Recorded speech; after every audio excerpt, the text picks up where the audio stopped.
After the disappointment that was the Redmi Note 6 Pro, Xiaomi recently unveiled the Redmi Note 7 in China. And well, this is the brand new Redmi Note 7. So what are you waiting for? Let's take a look at the Redmi Note 7.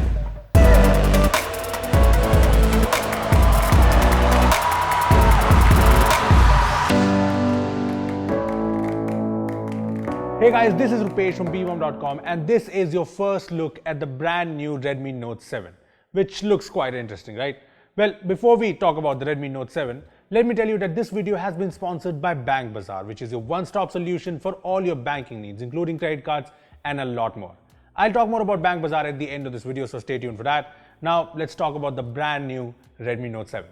So this is the new Redmi Note 7, and unlike the Redmi Note 6 Pro, this is a phone that brings some major upgrades. There's a lot of changes it brings, but right off the bat, let me just say that this is a striking looking smartphone. It's honestly stunning. And it's without a doubt the most good looking smartphone ever in the Redmi Note series. Gone is the huge notch, the dull metal design, and the bad looking antenna lines.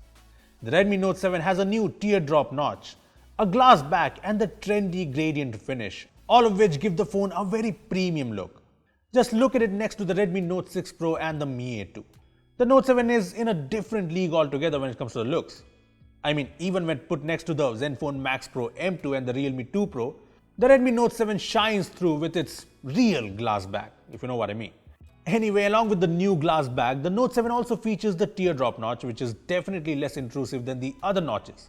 And while there's still the chin here, I like the front of the Redmi Note 7, and the new notch means the display here is bigger.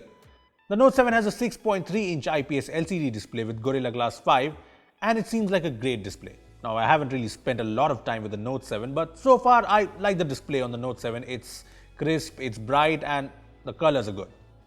So yeah, the design on the new Redmi Note 7 works big time, and it's not like the design sacrifices anything.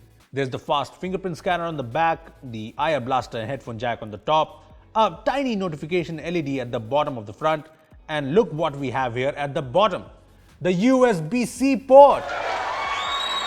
Yes, we finally have the USB-C port in a Redmi phone, which means faster data transfers and faster charging. This in itself is a big positive really, and you know what? While there's no IP rating here, Xiaomi's CEO, Li Jun, recently revealed that the design here has watertight seals for the buttons, the ports, the SIM tray and the 3.5mm jack. So it should be fairly water resistant too. Well, we splashed some water on the phone and it was fine, so I guess it should be fine. Okay, so the changes in the design front of the Redmi Note 7 are huge, but moving on to another major change, and that's on the camera front. The Redmi Note 7 packs in a massive 48-megapixel f1.8 sensor along with a secondary 5-megapixel depth sensor. Now the 48-megapixel here is the Samsung ISOCELL GM1 sensor, and so far the photos that it takes are pretty impressive, be it the usual photos or the portrait mode photos. Take a look.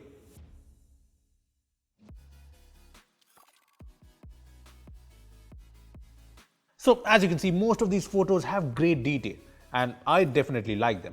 Let me just compare a few shots with the Redmi Note 6 Pro, where you'll notice that the colors of the Note 7 photo and the details are a lot better.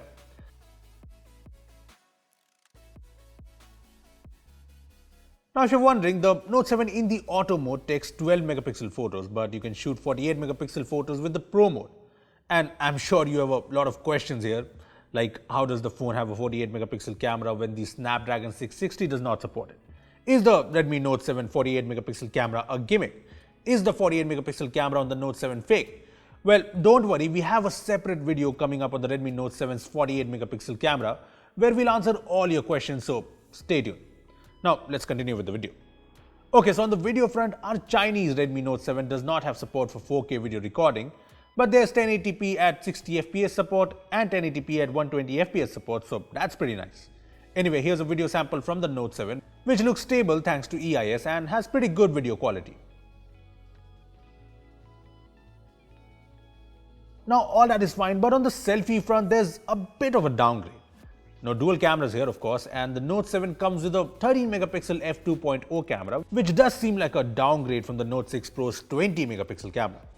Having said that, the selfies from the Note 7 look really nice and slightly better when compared to the Note 6 Pro, so as they say, megapixels don't really matter. Overall, the cameras on the Redmi Note 7, especially the 48 megapixel camera on the back, seems super impressive. But yeah, it's still early days and I'm still testing things out. Anyway, the Redmi Note 7 also brings major upgrades under the hood. The Redmi Note 7 features the Snapdragon 660 processor, which is arguably the best processor in the sub 15,000 price range right now. With up to 6GB RAM and 64GB storage. We have the 6GB RAM variant here, and take a look at the benchmark scores from the Redmi Note 7. As you can see, the benchmark scores here are better than the likes of the Zenfone Max Pro M2 and the Realme 2 Pro, both of which have underclocked Snapdragon 660 processors. So the benchmark scores of the Redmi Note 7 are great, but when it comes to real-world performance, usual day-to-day usage and gaming have been pretty good. Yeah, it's too early to judge, but if the Note 6 Pro and the Note 5 Pro are any indication, things should be fine. Apart from all these major changes, the Redmi Note 7 is pretty much the same as the Redmi Note 6 Pro, and that's not a bad thing really. The battery is the same fairly huge 4000 mAh battery, which has been pretty impressive on the Note 4, the Note 5 Pro and the Note 6 Pro. So I'm positive. And now there's support for 18-watt fast charging. That is great, but in China the phone comes with the usual 10-watt charger in the box. But there is an option to get the 18-watt fast charger bundled with the box by paying an extra of 10 yuan, which is roughly 100 rupees, and I think that's fair. And hopefully Xiaomi will bring that offer to India as well. Anyway, when it comes to the software, the Redmi Note 7 has MIUI 10 on board with Android Pie, and it's the usual MIUI with all the features you need. There's Face Unlock, which is fast and so far works really well. There are the MIUI navigation gestures, which I definitely like better than Android Pie's native gestures, so that's pretty good as well. Well, that was a good look at the new Redmi Note 7, and honestly, this phone has really impressed me so far. And I really think that this should have been the Redmi Note 6 or the Redmi Note 6 Pro. It just looks like Xiaomi really upped their game after seeing the disappointing response to the Redmi Note 6 Pro. I mean, yes, I'm yet to test the Redmi Note 7 extensively, but the phone is well on course to become the next budget smartphone king. Just think about it. Premium glass design, teardrop notch display, a 48 megapixel camera, the Snapdragon 660 processor. What else do you need for 1000 yuan, which is around 10,000 rupees? And mind you, this is the Redmi Note 7. The Note 7 Pro is set to coming with an even faster Snapdragon 675 processor and the better Sony IMX586 48 megapixel sensor.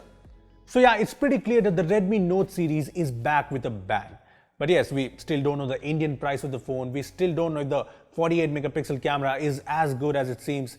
And yes, we are still testing things out. So while the Redmi Note 7 seems truly promising, we'll know if it's worth the hype in our full review. So stay tuned for that. Well, if you do plan on buying the Redmi Note 7 when it arrives in India, Bank Bazaar can make buying phones with a credit card a lot easier. Well, you just download their app, fill up some details like your contact information, if you have any existing credit cards, etc. And then Bank Bazaar shows you a bunch of cards you can choose from. You can pick whichever one you like and apply for one with zero paperwork, and that's pretty much it. So what are you waiting for? Download the Bank Bazaar app right now from the link in the description down below.